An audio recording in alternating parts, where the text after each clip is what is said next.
پیارے آقا علیہ السلام نے فرمایا اسے جا کر کہنا کہ تم 5000 بار روزانہ صبح فجر کی نماز کے بعد درود پاک پڑھتے ہو، یہ راز صرف تمہیں پتا ہے، تمہارے رب کو پتا ہے اور کسی کو نہیں پتا، اور جب تک گنتی پوری نہیں ہوتی تم کسی سے بات بھی نہیں کرتے۔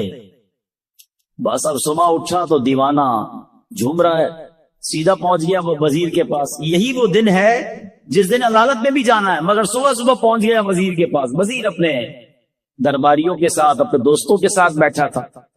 کہا پیغام دیجئے وزیر صاحب سے کہ مجھے آپ سے ملاقات کرنی ہے، بڑا امپورٹنٹ، بڑا اہم پیغام لایا ہوں۔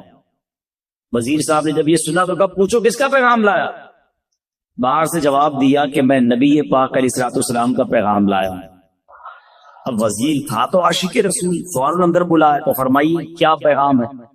کہ نبی پاک علیہ السلام نے تمہارے پاس بھیجا ہے اور 3000 دینار مجھ پر قرضہ ہے، آپ میرا قرضہ ادا کر دیں۔ تو وزیر صاحب نے کہا بات تو بڑی زبردست ہے، لیکن اگر کوئی نشانی ہو میں کیسے مان لوں کہ آپ کو پیارے آقا علیہ السلام نے بھیجا ہے؟ کہا خالی ہاتھ نہیں بھیجا، آقا نے نشانی بھی بتائی ہے۔ کہا بتائیے نشانی کیا ہے؟ کہا نشانی یہ ہے کہ آپ روزانہ صبح فجر کی نماز کے بعد 5000 بار درود پاک پڑھتے ہیں، اور یہ راز صرف آپ کو معلوم ہے، آپ کے رب کو معلوم ہے۔ وزیر تو جھوم اٹھا نا، اس کے تو درود پاک مقبول ہو گئے۔ کہتا مرحبا یا رسول اللہ، اپنے کمرے میں گیا، واپس آیا، 3000 دینار نہیں، وہ 9000 دینار لے کر آیا۔ کہتے پہلے 3000 تو نبی پاک کا حکم، آقا کا حکم سر آنکھوں پر، لبیک یا رسول اللہ، یہ لیجئے۔ دوسرے 3000 آپ نے میرے گھر تک قدم رنجا فرمایا، اتنی پیاری خوشخبری سنائی، یہ اس کا تحفہ ہے۔ تیسرے 3000 لیجئے کہ آپ اپنے بچوں کے لیے اس سے کوئی کاروبار وغیرہ شروع کریں اور ایک وعدہ بھی کر کے جائیں۔ اب زندگی میں آپ کو جب بھی کوئی کام پڑے نا، آپ نے کہیں اور نہیں جانا، مجھے خدمت کا موقع دینا ہے۔ اللہ اکبر، یہ دیوانہ تو خوش، اب پہنچ گیا عدالت میں۔ اچھا وہاں عدالت میں سارے یہ سوچ رہے ہیں، ایوری بڈی ایکسپیکٹنگ کہ یہ تو آئے گا آ کر کہے گا پیسے ویسے ہیں نہیں، جج صاحب نے اس کو جیل میں ڈالنا ہے۔ یہ تو گیا، جاتے ہی جج صاحب کے ہاتھ میں 3000 دینار رکھ دیے کہ جج صاحب یہ لیجئے، میری جو قرضہ تھا میرے دوست کو دے دیجئے۔ جج نے کہا ٹھہرو، یہ بتاؤ آئے کدھر سے پیسے؟ تم تو کہتے تھے کاروبار نہیں، تم تو کہتے تھے حالات خراب ہیں، کھانے کو پیسے نہیں، 3000 دینار لے کر آ گئے۔ اب اس دیوانے نے بھرے کوٹ میں، بھری عدالت میں گویا زبان حال سے یہ کہنا شروع کر دیا کہ اتنا دیا سرکار نے مجھ کو، اتنی میری اوقات نہیں، یہ تو کرم ہے ان کا، ورنہ مجھ میں تو ایسی بات نہیں۔ اس نے پورا واقعہ ہی سنا دیا عدالت میں۔ اچھا اس زمانے کے جج بھی کیسے ہوتے تھے؟ سنو، وہ جج صاحب اپنے سیٹ سے اٹھے، اپنے چیمبر میں، اپنے کمرے میں چلے گئے، عدالت لگی بھی ہے، تھوڑی دیر بعد آتے ہیں اور 3000 دینار جو ہے اس بندے کے ہاتھ میں دے کر کہتے ہیں کیا سارا ثواب علی بن عیسیٰ لے جائے گا؟ میں بھی تو نبی پاک کا امتی ہوں، تمہارا قرضہ میں ادا کرتا ہوں۔ اچھا اب یہ سارا ماجرا وہ دوست بھی دیکھ رہا ہے جس نے کیس کیا تھا۔ اس نے کہا جج صاحب ٹھہریے، ایسا کرم اس پر ہوا ہے، میں اس سے پیسے لے کر کیا کروں گا؟ قلم اور کاغذ لائیے، میں اپنا قرضہ ہی معاف کر دیتا ہوں۔ اچھا اب یہ عاشق رسول جج صاحب کو کہتے ہیں جج صاحب اور تھوڑے پیسے تو واپس لے لو، اب اپنے پیسے تو واپس لے لو، میں نے کیا کرنا ہے، قرضہ ہی معاف ہو گیا۔ اور جج کہتا ہے بھائی اللہ کے رسول کے نام پر پیسے نکالے ہیں، اب یہ پیسے میں نے واپس نہیں لینے، یہ پیسے تم اپنے ساتھ ہی لے جاؤ۔ اب یہ دیوانہ جو ایک رات پہلے 1 روپیہ نہیں ہے، صبح اس کو اس بات کا خوف ہے کہ مجھے گرفتاری دینی ہے، اب 12000 دینار لے کر اپنے گھر کو واپس جا رہا ہے۔ تو یہ درود پاک ہے، یہ نبی پاک کی طرف لو لگانا، بس نظر پڑنے کی دیر ہے، توجہ ہونے کی دیر ہے۔ وہ شاعر کہتے ہیں نا، یاد رکھو اگر اٹھ گئی ایک نظر، بس وہ نظر چاہیے، یاد رکھو اگر اٹھ گئی ایک نظر، جتنے خالی ہیں سب جام بھر جائیں گے۔ ہمیں وہ نظر درکار ہے، اور وہ نظر کیسے ہوگی کہ ان کی بارگاہ میں درود پاک کا نذرانہ ہو، ان کی سنتوں پر عمل کرنے والی زندگی ہو، نبی پاک کی رضا والے کام ہو۔ پھر دیکھیں آقا جب نگاہ عنایت فرماتے ہیں، بہت سارے لوگ ملتے ہیں، پرچیاں دیتے ہیں، بیماری ہے، قرضہ ہے، پریشانی ہے، جناب گھر پہ بڑے مسائل ہیں، جس کام میں ہاتھ ڈالتا ہوں وہ کام برباد ہو جاتا ہے۔ سنو بریلی کے تاجدار سب باتوں کا سولوشن کیا دے رہے ہیں، حل کیا بتا رہے ہیں؟ فرماتے قسمت میں لاکھ پیچ ہوں، 100 بل 1000 کج۔ کہتے گتھی بن گئی ہے نا زندگی، ایسا لگتا ہے گتھی ہو گئی ہے، سمجھ ہی نہیں آ رہا کون سا سرا پکڑوں، کیسے مسائل حل کروں، ایک مسئلہ حل کرتا ہوں دوسرا کھڑا، دوسرا حل کرتا ہوں تیسرا۔ امام عشق و محبت کہتے قسمت میں لاکھ پیچ ہوں، 100 بل 1000 کج۔ آقا یہ ساری گتھی ایک تیری سیدھی نظر کی ہے، ایک نظر پڑنی ہے ساری گتھیاں سلجھ جانی ہے۔ تو درود پاک پکڑ لو اس کو، کمائی تو وظیفہ پکڑ لو اس کو، چلتے پھرتے اٹھتے بیٹھتے پڑھتے رہو، پھر دیکھو کیسے نگاہ کر رحمت ہوتی ہے۔ ہمیں کسی سے کیوں مانگنا ہے؟ منت غیر کیوں اٹھائیں، کوئی ترس جتائے کیوں؟ کیا بات کہتے ہیں اعلیٰ حضرت بھی ہے، کوئی ہم پر کیوں ترس جتائے یار، میں نبی پاک کا امتی ہوں نا۔ اعلیٰ حضرت کہتے کریم ایسا ملا کہ جس کے کھلے ہیں ہاتھ اور بھرے خزانے، بتاؤ اے مفلسو کہ پھر کیوں تمہارا دل اضطراب میں ہے۔ ارے کیوں مانگے دنیا والوں سے، کیوں جائیں دنیا والوں کے پاس؟ میرے آقا وہ ہے جن کے در سے تاجدار پلتے ہیں، اس گلی کا گدا ہوں میں جس میں مانگتے تاجدار پھرتے ہیں۔ کیوں جہاں کے تاجداروں خواب میں دیکھی وہ شے جو آج جھولیوں میں گدایان در کی ہے۔ ارے آقا کا در جب موجود ہے تو دنیا والوں سے کیوں مانگنا ہے؟ ہم نے اللہ سے مانگنا ہے، اللہ کے حبیب علیہ الصلوۃ والسلام کی بارگاہ میں التجا کرنی ہے، اور وہ بھی اس لیے کرنی ہے کہ اللہ نے یہ در دکھایا ہے، وہی رب ہے جس نے تجھ کو ہم تک کرم بنایا، ہمیں بھیک مانگنے کو تیرا آستاں بتایا، تجھے حمد ہے خدایا۔ تو ہمیں دنیا والوں سے زندگی بھر ایک اصول بنا لو اپنا، خودداری ہونی چاہیے۔ ہاں خوددار کو غیب سے عطا کیا جاتا، اللہ سے یہ دعا مانگو یا اللہ مجھے بانٹنے والا بنانا، مجھے دینے والا بنانا، کبھی مانگنے والا نہ بنانا۔ پھر دیکھو تمہاری عزت بھی بڑھتی ہے، تمہاری روزی میں بھی برکت ہو جائے گی۔ تو بہرحال اللہ ہمیں کبھی کسی کا محتاج نہ بنائے، غیب کے خزانوں سے عطا فرمائے۔ درود پاک پڑھتے رہیے، جھولیاں بھری جاتی رہیں گی۔ ایک بار پھر محبت کے ساتھ باواز بلند درود پاک پڑھ لے، صلو علی الحبیب محمد صلی اللہ علیہ وسلم۔ آج ماشاءاللہ درود پاک پر کافی زبردست کلام ہوا۔ ایک اور سبحان اللہ، اب ایک عجیب سا واقعہ آپ کو سناتا ہوں، اور واقعہ ہے حضرت بایزید بسطامی کا۔ حضرت بایزید بسطامی رحمت اللہ تعالی ایک مرتبہ سفر میں تھے، آپ کو غیب سے آواز آئی، اے بایزید سمعان نامی شہر میں جاؤ، وہاں کے غیر مسلموں کے ساتھ ان کے عید کے اجتماع میں شرکت کرو۔ بایزید فرماتے ہیں کہ اللہ پاک کی پناہ، میں غیر مسلموں کے تہوار میں شرکت کروں؟ آپ نے کہا کہ نہیں، یہ میرے لیے پیغام نہیں ہو سکتا۔ رات سوئے، خواب میں پھر یہ آواز آئی، بایزید جاؤ اور غیر مسلموں کے فلاں تہوار میں عید میں شرکت کرو۔ پھر یہ کہتے میں اٹھ گیا، خواب سے کانپنے لگا، سوچ رہا تھا کہ یہ کس کی آواز ہے، مجھے کون پیغام دے رہا ہے، کہیں شیطان کی طرف سے تو نہیں؟ کہہ رہا میں بیدار تھا تو جاگتے میں آواز آئی، اے بایزید ڈرنے کی ضرورت نہیں، تم میرے فرما بردار ہو، مگر غیر مسلموں والا لباس پہنو، ان کے اجتماع میں جاؤ، ایک راز ہے اس میں۔ اب حضرت بایزید اللہ کے برگزیدہ بندوں میں سے اب سمجھ گئے کہ یہ شیطان کی طرف سے آواز نہیں ہے، یہ رحمان کی طرف سے پیغام۔ آپ نے لباس پہنا اور آپ چلے گئے غیر مسلموں کے تہوار پہ۔ اب سارے بہت بڑا میدان، بہت بڑا میلہ، سب لوگ اپنے سب سے بڑے عالم کے انتظار میں بیٹھے ہیں۔ کچھ دیر بعد ان کا عالم آیا، سب لوگ بیٹھ گئے، اس نے تقریر کرنی تھی، مگر جیسی وہ عالم تقریر کرنے کھڑا ہوا نا، وہ کپ کپانے لگا، وہ لرزنے لگا، اور وہ کہتا ہے کہ لوگوں نے کہا اے سردار آپ تقریر شروع کیجئے۔